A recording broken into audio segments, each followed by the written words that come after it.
Hi everyone, this is the Behringer Eurodesk MX 9000.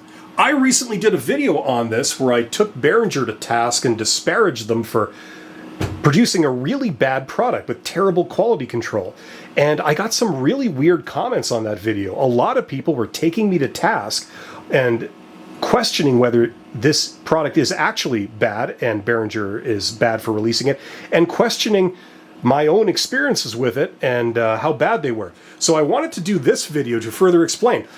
There are two major issues with this board, in addition to it being DOA, like I mentioned in my first video, and that is, I don't know if you can tell, but none of the channel strips have their solo function engaged, and none of the bus functions in the master section have a solo function engaged, and the solo light is on, however, which it shouldn't be, and you don't get any output from your mains. There is no way to get any output from the main buses on this board.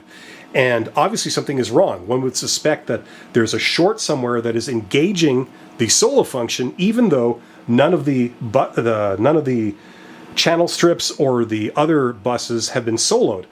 So the workaround that we found for this was you simply solo your stereo buses. So when you do this, you get a signal on your mains, and you can operate the board. However, it does mean that you lose the ability to solo any of your channel strips or any of your other buses. So as you can imagine, losing the ability to solo a channel is quite crippling because solo functionality is ubiquitous these days. As you can see, now we get a signal. But if you take off the solo, you get nothing on your mains. So there's obviously something wrong there. Now, the other issue that we had was actually a little bit more concerning. Within the first 12 months of using this board, 5 of the mic preamps that are built into the board have blown. There are these things right here. Now, I'm not sure if they're using op amps or MOSFETs or whatever they got going in there. I can't remember. But whatever they are, they've been zapped, or they've been shorted, or they failed in some other way. Now, we did find a workaround for that. Over here, I have an external Focusrite rack unit that has 8 mic preamps in it. So what I'm doing is I'm using those preamps to replace the ones that have blown on this board. And I believe the way I did this nearly 20 years ago is from the patch panel, instead of that input going into the channel strip in the board, it simply goes to this external mic preamp, and then that is routed in through the insert cable, so it injects the signal right here after the inbuilt mic preamp, but before the EQ section.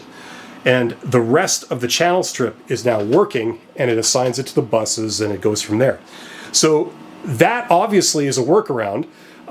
It gives you your functionality, arguably gives you a better mic preamp than the ones that are built into the board. And I won't even say arguably, it does. However, those things have been blowing, and I've noticed this year I've got another mic preamp somewhere on one of these channels that's extremely noisy, so I suspect that one is on the way out too. We did not abuse the board, we did not mess around with phantom power or anything like that. In one case, I believe, one of these was blown before we even got the board up and running. So yeah, just bad workmanship, bad quality control. Hopefully that makes sense now. We've had a lot of other issues with this board, but I'm not going to bore you with that. Suffice it to say that this is just a shoddy product, and because of my experiences with this particular product and Behringer's response to my issues with this product, I do not ever want to buy anything or use anything that's Behringer, and I'm not alone in that. So hopefully that makes sense. Thank you for listening. You guys are awesome, and I will see you on the next video. Take care.